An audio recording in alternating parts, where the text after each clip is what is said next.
প্রিয় ভাইয়েরা, আপনারা সবাই ভালো আছেন? জোহরের সালাত আদায় করতে পেরেছেন তো জামাতে? দুপুরের খাবার খেয়েছিলেন? আমিও খাই নাই। আপনারা খান নাই, আমিও খাই নাই। নেমেই চলে আসছি, না খেয়ে চলে আসছি। শুনলাম যে লাখো লাখো ইসলাম প্রিয়, কোরআন প্রিয় তৌহিদি জনতা আজকে এখানে একত্রিত হয়েছে। চলে এসেছি সরাসরি, আলহামদুলিল্লাহ। আমার প্রিয় ভাইয়েরা, আপনারা দেখেছেন এত বড় প্যান্ডেল সাধারণত হয় না বাংলাদেশে। আমি তো বিভিন্ন বিভাগে গিয়েছি, মাঠ অনেক বড় থাকে। এটাও বাংলাদেশে one of the biggest field, আলহামদুলিল্লাহ। আমাদের ভাইরা চেষ্টা করেছেন, আলহামদুলিল্লাহ। এবং রাজশাহীবাসী চমক দেখানোর কারণ আছে, কারণ ওনারা সুযোগ পাইছে বেশি, সময় পাইছে বেশি, ঠিক কিনা বলেন? ওনারা প্ল্যান করেছে, সব বিভাগ যেটা না করছে আমরা চাপাই নবাবগঞ্জ থেকে ওইটা করে দেখাই দেব ইনশাআল্লাহ। মাশাআল্লাহ মাশাআল্লাহ। আমরা প্রাণ ভরে দোয়া করি আমার ভাইদের জন্য, যারা এই চমৎকার কোরআনের বাগানকে সাজিয়েছেন। প্রিয় ভাইয়েরা, আমরা মূল আলোচনাতে যাওয়ার আগে আমি একটু অনুরোধ করব, মাশাআল্লাহ, এখনো আপনাদেরকে বসুন, শান্ত হন, আল্লাহর রাস্তে থামুন, কিছুই বলা লাগে নাই। লক্ষ লক্ষ কোরআন প্রেমী জনতা আজকে এক হয়েছে, কিন্তু কোনো আওয়াজ নাই, নীরব নিস্তব্ধ। মাশাআল্লাহ, ডান দিকে তো একেবারে পিন ড্রপ সাইলেন্ট, পিন পতন নীরবতা। এইদিকে আমার ভাইরা জায়গা পাচ্ছেন না, আমি জানি। আমি দেখেছি সবাইকে, এই যে হাত নাড়িয়ে শুভেচ্ছা জানাচ্ছি। মাশাআল্লাহ মাশাআল্লাহ মাশাআল্লাহ। আমি আমার প্রিয় ভাইদের জন্য দোয়া করব আর আবেদন করব, আপনারা একটু শান্ত থাকুন, মেহেরবানি করে শান্ত থাকুন। পারলে বসুন, পারলে বসে পড়ুন, না পারলে দাঁড়িয়ে আজকে আমরা আলোচনা শুনবো। না পারলে দাঁড়িয়ে। এই যে ভলান্টিয়ার্স ভাইরা, আপনাদেরকে একটা ওয়েল সিকিউরড প্রোগ্রাম উপস্থাপন, প্রেজেন্টেশন দেওয়ার জন্যই ওনারা এত পরিশ্রম করছে। ওনাদেরকে আপনারা আপনাদের বিরোধী ভাববেন না, শত্রু ভাববেন না, ধাক্কাধাক্কি করবেন না, মেহেরবানি করে। নিজের safety, security will be get the uppermost priority here today. যদি পারেন বসে যান, না পারলে দাঁড়িয়ে থাকেন। ধাক্কাধাক্কি দেখলে সেফ এক্সিট নেন, আস্তে করে পেছনে চলে যান, ধাক্কাবেন না, মেহেরবানি করে ধাক্কাবেন না। এই দিকটাতে আমাদের বিজিবির ভাইয়েরা, স্বেচ্ছাসেবক ভাইয়েরা, ভলান্টিয়ার্সরা খুব ট্রাই করছে। মেহেরবানি করে না পারলে আস্তে আস্তে পেছনে যান। এই জায়গাটা থেকে বিশৃঙ্খলা করবেন না আপনারা। হ্যাঁ, এই তো মাশাআল্লাহ, অনেক ভালো। বলতে না বলতে শান্ত হয়ে গিয়েছে, আলহামদুলিল্লাহ। আল্লাহর মেহেরবানি, আমাদের এই প্রোগ্রামগুলোতে আমরা একটা ইনক্লুসিভ প্রোগ্রামের কথা বলি। আমি জানি যে চাঁপাইনবাবগঞ্জ জেলার সামাজিক নেতৃবৃন্দ, ধর্মীয় নেতৃবৃন্দ, রাজনৈতিক নেতৃবৃন্দ সব আজকে একত্রিত হয়েছেন আজকের এই মঞ্চে। আজকের এই মঞ্চে আছে হেফাজতের নেতৃবৃন্দ, আহলে হাদিস প্ল্যাটফর্মের নেতৃবৃন্দ, আলিয়া মাদ্রাসা, কৌমি মাদ্রাসার মোহতামিম সাহেবগণ, অত্র এলাকার আইম্মাতুল মাসাজিদ, ইমাম সাহেবগণ, মুয়াজ্জিন সাহেবগণ, খতিব সাহেবগণ, বিশ্ববিদ্যালয়ের শিক্ষক মণ্ডলীরাও এসেছেন, আমাদের শিক্ষক তুল্য। আজকে আমরা কথা না বলে ওনাদের কাছ থেকে নসিহাত এবং দিক নির্দেশনামূলক বাণী শুনতে পারলে আমরা বেশি কিছু শিখতে পারতাম। তারপরেও আলহামদুলিল্লাহ আমরা কিছু কথা বলার সুযোগ পেয়েছি। এই সময়টাকে আমরা কাজে লাগাবো ইনশাআল্লাহ। আমি শেষবারের মতো অনুরোধ করবো, এই যে এই জায়গায় পুরো মাহফিল একেবারে কোয়াইট এন্ড কাম, মাশাআল্লাহ। এই জায়গায় সামান্য হ্যাঁ, থেমে যাবেন, আওয়াজ করবেন না। আমি দেখতে পাচ্ছি অসংখ্য এলইডি স্ক্রিন, যে একেবারে পেছনে তা নয়, এইখান থেকেই শুরু, এইখান থেকেই আপনারা এলইডি স্ক্রিনের দিকে তাকান। ভলান্টিয়ার আপনাকে থামাবে, পুলিশ ভাইয়েরা নিয়ন্ত্রণ করবে, এমনটা না। আমরা সবাই আজকে দায়িত্বশীল। প্রিয় চাঁপাইনবাবগঞ্জ, আওয়াজ করে বলেন, সবাই দায়িত্বশীল আজকে আমরা, ঠিক কিনা? মাশাআল্লাহ। আমি 10 থেকে 1 গুনবো, 10 থেকে 1 গুনার সাথে সাথে এই জায়গাটা একেবারে ঠান্ডা হয়ে যাবে, ডান দিকের মতো ইনশাআল্লাহ। এরপরে আমরা আলোচনা শুরু করব। না, কেউ কারো গায়ে হাত দেওয়া যাবে না, লাঠি তোলা যাবে না, পানি মারা যাবে না, কিছু করা যাবে না। আমার ভাইরা ঠান্ডা হয়ে যাচ্ছে। হ্যাঁ, মাশাআল্লাহ, অনেক দায়িত্বশীল, মাশাআল্লাহ। 10, 9, 8, 7,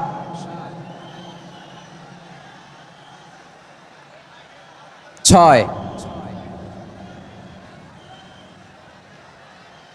5,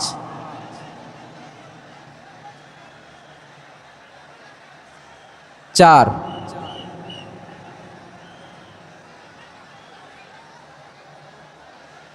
3, 2 1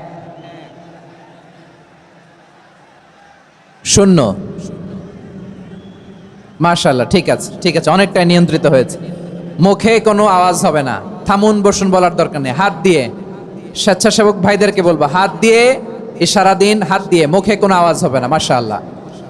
প্রিয় ভাইরা, যেহেতু এটা কোরআনের মজলিস, কোরআনের মাহফিল, কোরআনের মজলিসের একটা আদব আছে, ঠিক কিনা বলেন তো সবাই? আদব আছে, আমরা এই আদব রক্ষা করে চলবো শেষ মুহূর্ত পর্যন্ত। বেশি সময় নিব না, খুব বেশি সময় আমার হাতে নাইও, অল্প কিছু সময় কিছু জরুরি আলাপ আছে আপনাদের সাথে, কিছু কথা বলবো, আপনারা শান্ত হবেন। আর যেন আমার আলোচনায় ঢুকে যাওয়ার পরে আলোচনা থামিয়ে যেন বলা না লাগে শান্ত হন, থামুন, এগুলো যেন বলা না লাগে। মাশাআল্লাহ, এই তো ঠিক আছে ঠিক আছে। প্রিয় ভাইরা, বলুন তো, আমরা যে আরবি মাস অতিবাহিত করছি, কাটাচ্ছি, মাসটির নাম কি? শাবান। মাশাআল্লাহ, এই তো আপনারা সবাই জানেন। শাবানের পরেই যে মাস আসবে এটার নাম কি? রমাদান। যে আসতেছে, আপনাদের ভাল লাগে?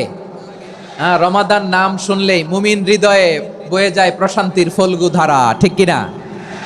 একটা আনন্দ, একটা উচ্ছ্বাস আমাদের হৃদয়ের মধ্যে চলে আসে। রমাদান সাইয়্যিদুশ শুহুর, 12 মাসের মধ্যে সবচাইতে শ্রেষ্ঠতম মাস রমাদান আল মুবারক আসছে। আত্মশুদ্ধির মাস, আত্মসংশোধনের মাস, শুদ্ধাচারের মাস, নিজেকে আলোকিত করবার মাস, ঠিক কিনা বলেন? এই রমাদানুল মুবারকে আমাদের কি করণীয়, কি বর্জনীয়, what to do and what not to do, এই টপিকসের উপর কিছু কথা আপনাদের সামনে উপস্থাপন করব ইনশাআল্লাহ। ওমা তাওফীকি ইল্লা বিল্লাহ। আমার প্রিয় ভাইয়েরা, আমি আমার খুতবার শুরুতে সূরা বাকারার 185 নম্বর আয়াত তেলাওয়াত করেছি, যেখানে আল্লাহ তাআলা কোন মাসে কোরআন আল কারীমকে, মহাবিশ্বের মহাবিশ্বয় কোরআন আল কারীমকে এই পৃথিবীতে নাজিল করেছেন সেটা আমাদেরকে জানিয়েছেন। আল্লাহ তাআলা ইরশাদ করছেন, শাহরু রমাদানাল্লাযী উনজিলা ফীহিল কুরআনু হুদাল লিন্নাস ওয়া বাইনাতিম মিনাল হুদা ওয়াল ফুরকান। আল্লাহ বলেন, রমাদান এমন একটা মাস যে মাসে কোরআন নাজিল করা হয়েছে, আর এই কোরআন হচ্ছে বিশ্ব মানবের জন্য পথ নির্দেশিকা, হেদায়েতের সুস্পষ্ট বর্ণনা এবং সত্য মিথ্যা পৃথক করার আসমানি মানদণ্ড রূপে জামিনে আমাদের জন্য কোরআন নাজিল করেছে কে? আওয়াজ করে বলেন তো, আল্লাহর নাজিল করা এই কোরআনে কোনো ভুল আছে? সবাই বলেন নাই। সবাই বললে এতটুকু আওয়াজ হয় আমি বিশ্বাস করি না। গলা ছেড়ে দিয়ে বলেন, আল্লাহর নাজিল করা এই সর্বশেষ আসমানি কিতাব আল কোরআনে কোনো ভুল আছে? সন্দেহ আছে? সংশয় আছে? বিয়ন্ডলেস, বাউন্ডলেস, বটমলেস, এমন কিতাব যেটা পড়ে গবেষণা করে এর তথ্য, উপাত্ত, ইনফরমেশন, লেসন নিয়ে শেষ করা যায় না। সুবহানাল্লাহ। আল্লাহ বলেন, এই কোরআনকে আমি রমাদানে নাজিল করেছি, যেটা বিশ্ব মানবের জন্য পথ নির্দেশিকা। এতে আছে হেদায়েতের সুস্পষ্ট বর্ণনা, আর সত্য মিথ্যা পার্থক্য করার মানদণ্ড, কোনটা সত্য কোনটা মিথ্যা, এটা কোরআন দিয়ে ডিফারেন্সিয়েট করা যায়। কোরআন হচ্ছে ফুরকান, to differentiate between right and wrong. কোনটা সত্য, কোনটা মিথ্যা, কোনটা ভুল, কোনটা নির্ভুল, এটা কোরআন দিয়ে যাচাই করা যায়। চিল্লায় বলেন ঠিক কিনা? এজন্য এই কোরআন দিয়ে আমাদের জীবন সাজাতে হবে। কোরআন দিয়ে জীবন না সাজালে জীবন আলোকিত হয় না। কোরআন দিয়ে পরিবার না সাজালে পরিবার আলোকিত হয় না। কোরআন দিয়ে সমাজ না সাজালে সমাজটা শান্তিময় হয় না। শুধু দুর্নীতি দমন কমিশন দিয়ে দুর্নীতি বন্ধ করা যায় না। কোরআনের আইন বাস্তবায়ন করা ছাড়া এই সমাজ থেকে দুর্নীতি বন্ধ করা যাবে না। চিল্লায় বলো ঠিক কিনা? আমার প্রিয় ভাইরা, এই কোরআন নাজিল হয়েছে রমাদান আল মুবারক, এই বরকতময় মাসে। তাই আমাদের উচিত এই মাসে আসন্ন যে রমাদান আল মুবারক, এই রমাদানে কোরআনের সাথে নিজেদের সম্পর্ককে বাড়ানো। আমার প্রিয় চাঁপাইনবাবগঞ্জের ভাইয়েরা, আমরা কি আসন্ন রমাদানে কোরআনের সাথে আমাদের অ্যাটাচমেন্ট, সম্পর্ক বাড়াতে চাই? চান সবাই? আপনি কি জানেন কোরআন নিয়ে কোন ফেরেশতা পৃথিবীতে এসেছিল? জানেন? ফেরেশতার নাম কি বলেন তো? জিবরিল আলাইহিস সালাম। একটু খেয়াল করে শুনেন, কান দুটো খরগোশের কানের মতো খাড়া করে আমার দিকে তাকান। সাইয়েদনা জিবরিল কোরআন নিয়ে এসেছেন, ফলে উনি হয়েছেন শ্রেষ্ঠ ফেরেশতা। বিশ্ব নবীর উপর কোরআন নাজিল হয়েছে, তাই তিনি হয়েছেন শ্রেষ্ঠ নবী। রমাদানে কোরআন নাজিল হয়েছে, তাই রমাদান হয়েছে শ্রেষ্ঠ মাস। কদরের রাতে কোরআন নাজিল হয়েছে, তাই কদর হয়েছে শ্রেষ্ঠ রাত। আমরাও যদি কোরআনের সাথে সম্পর্ক বাড়াই, আমাদের মর্যাদাও এরকম, আমাদেরকেও শ্রেষ্ঠ মানুষ বানায় দিবে কে? এজন্য কোরআনের সাথে সম্পর্ক বাড়াইতে রাজি আছেন তো? যারাই কোরআনের সাথে সম্পর্ক বাড়ায়, এদের মর্যাদা বাড়ায় দেয় কে? দেখবেন আমাদের হাফেজে কোরআন, তারা ইন্টারন্যাশনাল কোরআন কম্পিটিশনে যে গোটা বিশ্বকে পেছনে ফেলে প্রথম পুরস্কার নিয়ে আসে। এত ছোট ছোট বাচ্চা, ও সমাজ বোঝে না, রাজনীতি বোঝে না, টাকা পয়সা বোঝে না, কিচ্ছু বোঝে না, কিন্তু গোটা বিশ্বে ওকে সম্মানের চেয়ারে আসীন করেছে কে? এই কোরআনের সাথে লাগলে আল্লাহ তাআলা সম্মান বাড়িয়ে দেয়। আমার প্রিয় ভাইয়েরা, আসুন আমরা শুরুতেই, আলোচনার শুরুতেই শপথ নেই যে আসন্ন রমাদানে আমরা কোরআনের সাথে নিজেদের সম্পর্ককে মজবুত করব ইনশাআল্লাহ। সবাই বলুন ইনশাআল্লাহ। শাবান মাস আসলে, রজব মাস আসলে সাহাবারা কি করতেন? আসুন আমরা দেখি কিভাবে তারা রমাদানকে ওয়েলকাম জানাতেন। রজব শাবান আসলেই ওনারা রমাদান পর্যন্ত পৌঁছার আকুতি, আগ্রহ আর ফরিয়াদ আল্লাহর কাছে জানাতেন আর বলতেন, ইয়া আল্লাহ, রমজান পর্যন্ত আমাদের হায়াত বাড়িয়ে দাও। আল্লাহুম্মা বাল্লিগনা রমাদান, আল্লাহ তুমি রমজান পর্যন্ত আমাদের পৌঁছে দাও। আল্লাহুম্মা বারিক লানা ফি রজব ওয়া শাবান ওয়া বাল্লিগনা রমাদান, আল্লাহ রজব শাবানে বরকত দাও, আল্লাহ রমজান পর্যন্ত তুমি আমাদেরকে পৌঁছে দাও। আওয়াজ করে পড়ে না আমিন। আমার প্রিয় চাঁপাইনবাবগঞ্জের ভাইরা, গত বছর অনেকের সাথে আমরা একসাথে রমাদান কাটিয়েছি, তাদের অনেকে দুনিয়াতে এখন বেঁচে নাই, এরকম আছে না নাই? এই যে আরো 7 দিন বাকি রমাদান আসতে, এই 7 দিন পর্যন্ত আমরা রমাদান পাবো, কোনো গ্যারান্টি আছে? আচ্ছা, এই বছর যদি খুশনসিব হয় আমাদের, আমরা যদি পাই, আগামী বছরও যে রমাদান আমরা পাবো, কোনো গ্যারান্টি আছে? তাহলে আসুন আমরা ভেবে নেই, হতে পারে this Ramadan could be the last and final Ramadan in our life. হতে পারে এই রমাদানই হতে পারে আমার জীবনের শেষ রমাদান। ঠিক কিনা বলেন? তাই আসুন আমরা আল্লাহর কাছে দোয়া করি, আল্লাহুম্মা বাল্লিগনা রমাদান, আল্লাহ তুমি রমাদান পর্যন্ত আমাদেরকে পৌঁছে দাও। আওয়াজ করে পড়েন আমিন। ইবনু রাজব আল হাম্বলি লাতাইফুল মাআরিফের মধ্যে লিখেছেন, সাহাবারা ওনারা রমাদান কেন্দ্রিক, আমাদের সালাফ সালফে সালেহিনরা রমাদান কেন্দ্রিক জীবন কাটাতেন। ওনারা রমজান আসার 6 মাস আগে আল্লাহর কাছে দোয়া করতেন, আল্লাহ রমজান পর্যন্ত পৌঁছে দাও। রমজান চলে যাওয়ার পরে বাকি 6 মাস আল্লাহর কাছে দোয়া করতেন, আল্লাহ এই রমাদানে যে ইবাদত করেছি, এই ইবাদতগুলো তুমি কবুল করে নাও। সুবহানাল্লাহ। তাহলে পুরো বছর রমাদান কেন্দ্রিক জীবন। রমজান আসার আগে 6 মাস দোয়া করতো, আল্লাহ আমরা যেন রমজান পাই। রমজান চলে যাওয়ার পরে বাকি 6 মাস বলতো, আল্লাহ রমজানে যে ইবাদত করেছি এগুলো তুমি কবুল করে নাও। সুবহানাল্লাহ। আবার এই শাবান মাসে আল্লাহর হাবিব সাল্লাল্লাহু আলাইহি ওয়াসাল্লাম সবচেয়ে বেশি রোজা রাখতেন। কানা ইয়াসুমু শাবানা কুল্লাহ, সবচেয়ে বেশি রোজা রাখতেন শাবান মাসে। ওয়া কানা ইয়াসুমু শাবানা ইল্লা কলিলা, শাবানের অল্প কয়েকদিন ছাড়া পুরো শাবানটাই বিশ্বনবী রোজা রাখতেন। সুবহানাল্লাহ পড়েন। এই শাবানে আপনারা রোজা রাখছেন তো? রাখছেন? আল্লাহ তুমি কবুল করো, আমরা সবাই পড়ি আমিন। মাইকের সাউন্ডটা একটু উইক মনে হচ্ছে, একটু স্ট্রং করতে হবে সামান্য। মাইক অপারেটর যিনি আছেন একটু স্ট্রং করবেন, আমার শাউট করে কথা বলা লাগতেছে, একটু স্ট্রং করবেন মেহেরবানি করে, মাইকের সাউন্ডটা একটু স্ট্রং করবেন। প্রিয় ভাইয়েরা, এই শাবান শেষে আমাদের মধ্যে আগমন করবে রমাদান, এবং এই রমাদানুল মুবারক আল্লাহ তাআলা আমাদের জন্য সিয়াম ফরজ করেছেন। কি ফরজ করেছেন?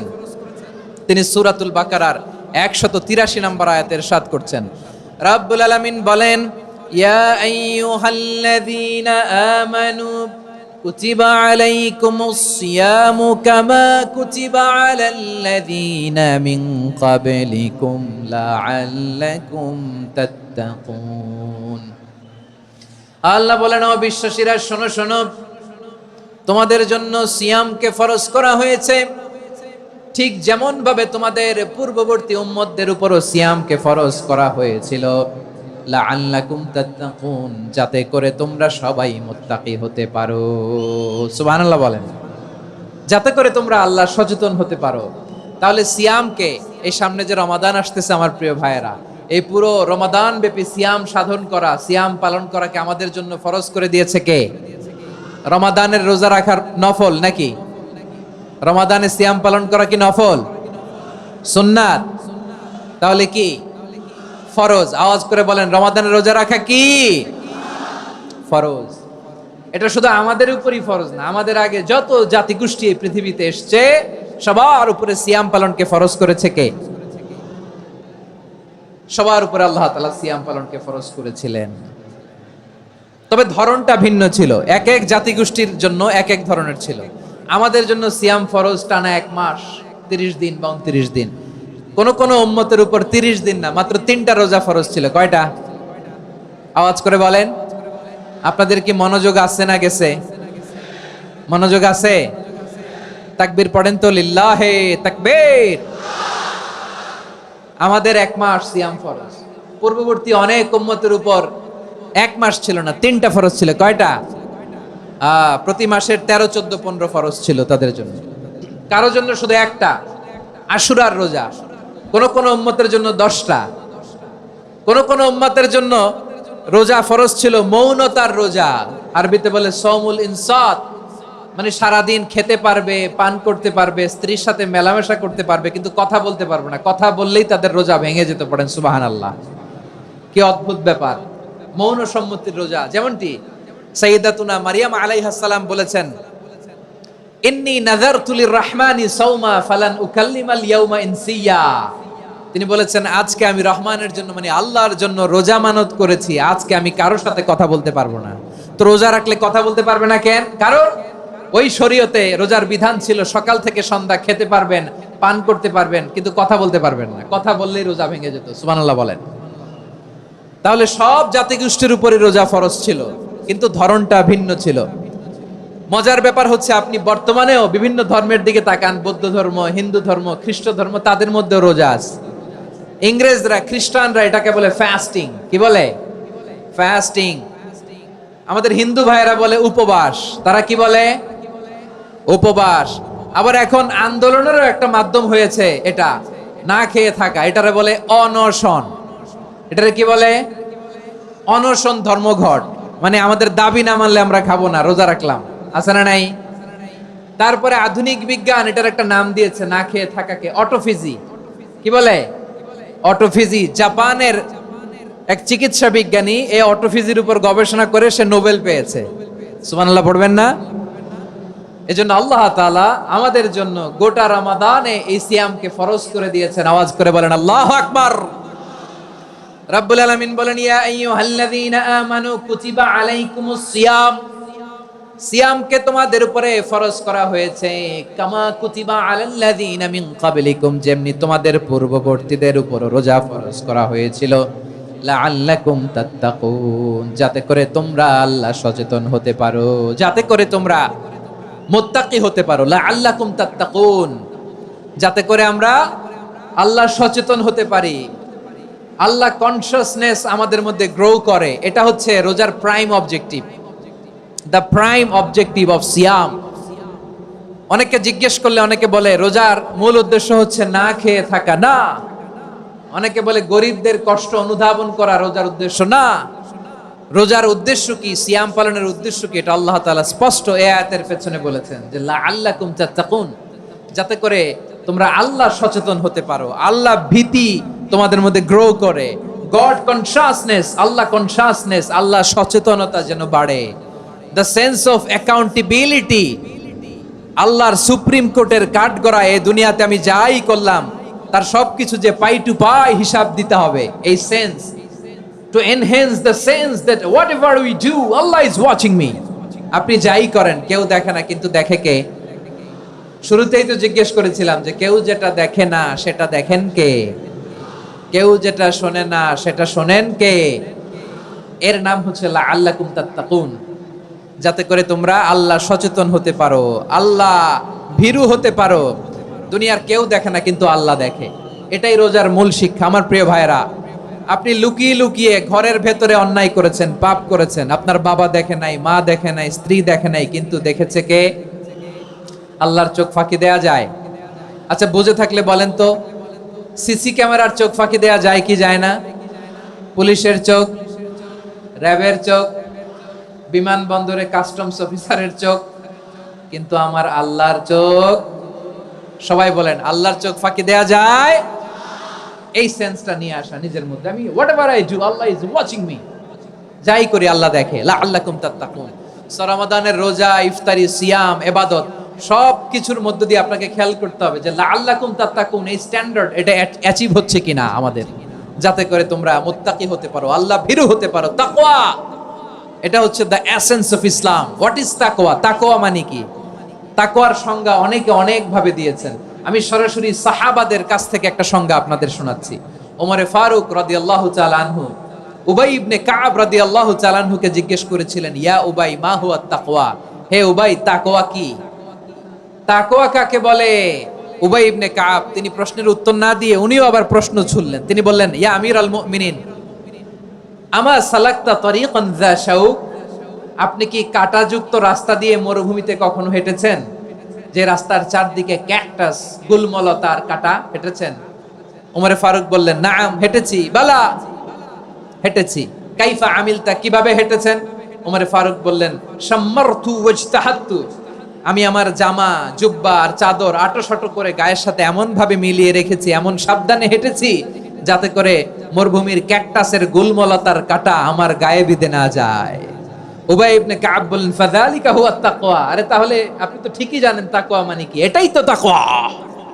ওই রাস্তা দিয়ে যেভাবে হেঁটেছেন পুরো দুনিয়ার জিন্দেগিটা এইভাবে সাবধানে চলার নামই হচ্ছে তাকওয়া। চিল্লায় বলো ঠিক কিনা? এই দুনিয়াতে পাপ পঙ্কিলতা থাকবে, শয়তানির হাতছানি থাকবে, অপরাধ প্রবণতা থাকবে, নফসের খায়েশ থাকবে, অন্যায়ের হাতছানি থাকবে। সব কিছুকে দলে মুচড়ে পেছনে ফেলে সাবধান হয়ে এই দুনিয়ার সিরাতুল মুস্তাকিমের পথে চলতে হবে। যে রাস্তা শুরু হয়েছে দুনিয়াতে, শেষ হয়ে গিয়েছে আল্লাহর জান্নাতের ভেতরে। চিল্লায় বলেন ঠিক কিনা? আমার প্রিয় চাঁপাইনবাবগঞ্জের ভাইয়েরা, এটার নামই তাকওয়া। উবাই ইবনে কাব বললেন, ও আমিরুল মুমিনিন, ওই কাঁটাযুক্ত গুলমলতার রাস্তার মধ্যে ঠিক যেমনি সাবধান হয়ে আপনি হেঁটেছেন, এই দুনিয়ার বুকে ওই সাবধান হয়ে চলার নাম হলো তাকওয়া। সুবহানাল্লাহ। তাহলে তাকওয়া কারে বলে? আমার চাঁপাইনবাবগঞ্জের কলিজার টুকরা ভাইয়েরা, বুঝতে পারছেন আপনারা? হ্যাঁ, তাকওয়ার শুধু দুইটা নমুনা আপনাদের সামনে পেশ করব, আপনাদের ক্লিয়ার হয়ে যাবে। একটা নমুনা তো দিলাম, আরেকটা নমুনা, সেটাও ওমরে ফারুক রাদিয়াল্লাহু তাআলা আনহুর জীবনী থেকে। উনি ছিলেন ন্যায়পরায়ণ শাসক। রাত্রিবেলা প্রজাদের কি হাল হাকিকত, কি অবস্থা, ঘুরে ঘুরে প্যাট্রোলিং করতেন পুলিশের মতো। তো সারা রাত প্যাট্রোলিং করে সারা রাত তিনি ঘুরেছেন কার কি অবস্থা দেখে।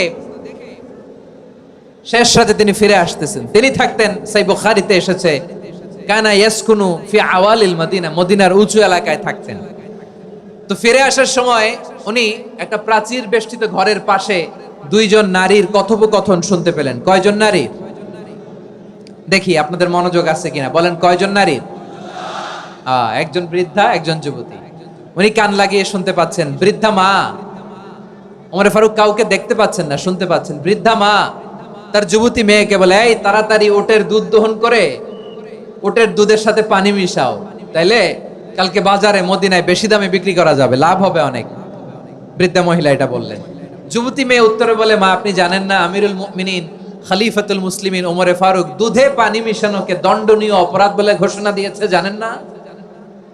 এবার বৃদ্ধা মহিলা বলে, আরে পাগলি, এই ভোর রাতে আমিরুল মুমিনিন ওমরে ফারুক আসবে কোত্থেকে? উনি আসবে কোত্থেকে? ওনার পাইক পেয়াদা সিকিউরিটি আসবে কোত্থেকে? কেউ দেখবে না। আরে কেউ দেখবে না, তাড়াতাড়ি দুধের সাথে পানি মেশাও। এই কথা যখন মা বলেছে, যুবতী মেয়েটা চমৎকার একটা উত্তর দিয়েছে। তিনি বলেছিলেন, ইয়া উম্মি, ও আমার মা, লাউলা রাআ উমর লা রাআ রব্বু উমর, ও আমার প্রিয়তমা মা, আপনি ঠিকই বলেছেন, গভীর রাতে ওটের দুধে পানি মিশালে ওমর দেখবে না, কিন্তু মা খেয়াল রাখবেন, ওমর যদি নাও দেখে, ওমরের রব কিন্তু দেখে। চিল্লায় বলেন ঠিক কিনা? দিস ইজ কল্ড তাকওয়া। লাউলা রাআ উমরু লা রাআ রব্বু উমর, ওমর দেখে না কিন্তু ওমরের রব দেখে। চিল্লায় বলেন ঠিক কিনা? এজন্য রব্বুল আলামিন বলেন, লা তুদরিকুহুল আবসার ওয়া হুয়া ইউদরিকুল আবসার ওয়া হুয়াল লাতীফুল খাবীর। তিনি এমন সত্তা, দুনিয়ার কোন চোখ তাকে দেখে না, কিন্তু দুনিয়ার সবগুলো চোখকে, সব মানুষের অ্যাক্টিভিটিসকে আরশের উপর থেকে সব কিছু মুহূর্তে মুহূর্তে দেখতে পান কে? তাহলে তাকওয়া কারে বলে বুঝতে পারছেন? হ্যাঁ, দুনিয়াতে সাবধানে চলার নাম তাকওয়া। কেউ দেখে না, কিন্তু আল্লাহ দেখে। এই সেন্স, এই জবাবদিহিতার ভয়, দ্য সেন্স অফ অ্যাকাউন্টেবিলিটি, এই সেন্স নিজের মধ্যে গ্রো করার নাম হচ্ছে তাকওয়া। আর এই সিয়াম পালন করার প্রাইম অবজেক্টিভ অফ সিয়াম হচ্ছে লাআল্লাকুম তাত্তাকুন। আওয়াজ করে বলেন, লাআল্লাকুম তাত্তাকুন। আমার প্রিয় ভাইয়েরা, এই আসন্ন রমাদান এটা এমন এক বরকতের মাস, যে মাসে আমরা নিজেদের নাফসের উপর নিয়ন্ত্রণ প্রতিষ্ঠা করি। সারা বছর নাফস আমাদেরকে নিয়ন্ত্রণ করে, আর রমাদানে আমরা নাফসকে নিয়ন্ত্রণ করি। কথা বুঝতেছেন? সারা বছর নাফস আমাদেরকে নিয়ন্ত্রণ করে। এই যে এখন আমার খেতে মনে চাইলে যে খেজুর রাখা, আমি খেজুর খেতে পারবো, নাটস আছে, বাদাম খাইতে পারি। খাইতে মন চাইলে পানি, আমার রুহুটা চায়, আমার নাফসটা খেতে চায়, আমি খেতে পারি, পান করতে পারি। বিবাহিতরা দিনের বেলায় স্ত্রীর সাথে মেলামেশা করতে চাইলে করতে পারে, কিন্তু রমাদানে দিনের বেলায় খেতে মনে চায়, কিন্তু আমরা খাই। আমার প্রবৃত্তি খেতে চায়, কিন্তু প্রবৃত্তির কথা আমরা শুনি, কথা কয় না। রমজানে খেতে মন চাইলে আমরা খাই, তৃষ্ণায় গলা ফেটে যায়, গলার ছাতি ফেটে যায়, কিন্তু এক ঢোক পানিকে আমরা গিলি। বিবাহিতরা দিনের বেলা স্ত্রীর সাথে কি মেলামেশায় যায় না? তার মানে সারা বছর নফস আমাদেরকে নিয়ন্ত্রণ করে, আর রমাদানে এই নফসের উপর আমরা নিয়ন্ত্রণ প্রতিষ্ঠা করি। নফসের লাগাম আমরা রমাদানে টেনে ধরে, চিল্লায় বলেন ঠিক কি না? এজন্য আমার প্রিয় ভাইয়েরা, নফসের উপর নিয়ন্ত্রণ নিতে চাইলে রমাদানের রোজার কোনো বিকল্প নাই। এটা এমন মাস যে মাসের ফজিলতেরও কোনো শেষ নাই। এই মাসকে বলা হয় দ্য মান্থ অফ হোপ। এটা আশা জাগানিয়া মাস। রমজানের কথা শুনলে আশা জাগে না হৃদয়ে? হ্যাঁ, ইদা জাআ রমাদান ফুতিহাত আবওয়াবুস সামা ওয়া গুল্লিকাত আবওয়াবু জাহান্নাম ওয়া সুফিদাতিশ শায়াতিন। রমাদান আসলে আকাশের দরজাগুলো খুলে দেওয়া হয়, মানে জান্নাতের। জাহান্নামের দরজাগুলোকে লক করে দেওয়া হয়, শয়তানকে চেইন আপ করা হয়। ইবাদত করলে শুধু করতেই মনে চায়, চিল্লায় বলেন না সুবহানাল্লাহ। রমজানে ইবাদতে যেই মজা পাওয়া যায়, সারা বছর অন্য কোনো মাসে এই মজা আপনি পান? আমার চাঁপাইনবাবগঞ্জের ভাইরা আওয়াজ করে বলেন না, রমজানে ইবাদতে যেই মজা অন্য মাসে এটা পান? কারণ রমজানে ইবাদত করলে সওয়াবও বেশি, ইবাদতের একটা পরিবেশ থাকে, ঠিক কিনা বলেন? অন্য মাসে ইবাদত করলে এর সওয়াব পাওয়া যায় গাণিতিক হারে, রমজানে ইবাদত করলে সওয়াব বাড়তে থাকে জ্যামিতিক হারে। সুবহানাল্লাহ কইবেন না? অন্য মাসে সওয়াব বাড়ে গাণিতিক হারে, রমাদানে ইবাদত করলে সওয়াব বাড়ে কিভাবে জ্যামিতিক হারে বাড়ে দেখেন। রমাদানে একটা নফল করলে ফরজের সমান সওয়াব, একটা ফরজ করলে 70 থেকে 700 গুণ সওয়াব।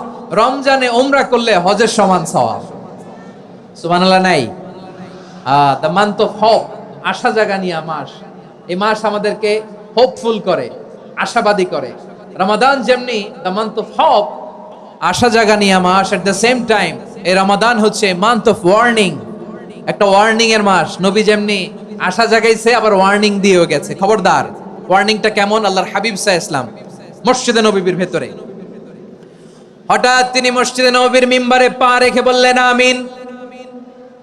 দ্বিতীয় ধাপে পা রেখে বললেন আমিন, তৃতীয় ধাপে পা রেখে বললেন আমিন। সাহাবারা অবাক হয়ে বললেন, ইয়া রাসূলুল্লাহ, ইয়া হাবিবাল্লাহ, 3 বার শুধু আমিন আমিন পড়লেন, কেন পড়লেন আমরা কিছু জানি না, আমাদেরকে জানিয়ে দেন কেন আপনি 3 বার আমিন বললেন। রাহমাতাল লিল আলামিন আল্লাহর হাবিব বললেন, ও আমার প্রাণের সাহাবীরা, আমি যখন মসজিদে নববীর মিম্বারের প্রথম ধাপে পা রেখেছি, সাইয়েদনা জিবরিল এসে আমাকে বলেছে, ও নবী, আপনার নাম শুনে যে ব্যক্তি আপনার উপর দুরূদ পড়ে না তার ধ্বংস। আপনি বলেন আমিন। আমি বলেছি আমিন। দ্বিতীয় ধাপে পা রাখার পর সাইয়েদনা জিবরিল বললেন, ইয়া রাসূলুল্লাহ, মাতা পিতাকে বার্ধক্য অবস্থায় পেয়ে তাদের সেবা করে, তাদের সাথে সদাচরণ করে যে সন্তান জান্নাত কামাতে পারলো না, তার জন্য ধ্বংস। আপনি বলেন আমিন। আমি বলেছি আমিন। আবার মিম্বারের তৃতীয় ধাপে ঠিক যখনই আমি পা রাখলাম, সাইয়েদনা জিবরাইল বললেন, নবী, রমজান মাস পাওয়ার পরে এই মাসে ইবাদত করে যে ব্যক্তি নিজের গুনাহ মাফ করাতে পারলো না, তার জন্য ধ্বংস। আপনি আওয়াজ করে পড়েন আমিন। কত বড় ধমক, কত বড় ওয়ার্নিং দেখছেন। যে রমাদান পেয়েছে, কিন্তু রমাদানের ইবাদত করার মধ্য দিয়ে সে নিজেকে জাহান্নাম থেকে মুক্ত বানাতে পারলো না, তার উপর আল্লাহ লানত, তার জন্য ধ্বংস। সাইয়েদনা জিবরাইল বলেছেন আমিন, স্বয়ং বিশ্বনবীও বলেছেন আমিন। আওয়াজ করে পড়েন নাউযুবিল্লাহ। তাহলে রমজান আসবে, আর আমরা নিজেদেরকে জাহান্নামীদের লিস্ট থেকে নাম কাটিয়ে জান্নাতীদের লিস্টে উঠাতে পারবো না। এর চেয়ে বড় হতভাগা কি আর কেউ থাকতে পারে? আওয়াজ করে বলেন। তাহলে রমাদানের এই রহমত, বরকত, মাগফিরাত, ফজিলত আমাদের কামাই করার দরকার আছে না নাই? আর মাত্র 7 দিন বাকি। আর মাত্র কয় দিন? এগুলো নিয়ে আমাদের কোনো আগ্রহ নাই। তোমাকেই খুঁজছে বাংলাদেশ, ক্লোজ আপ ওয়ান, আর মাত্র 7 দিন বাকি। টেলিভিশনে বিজ্ঞাপন আছে না নাই? রাফেল ড্র হবে লটারির, আর মাত্র 5 দিন।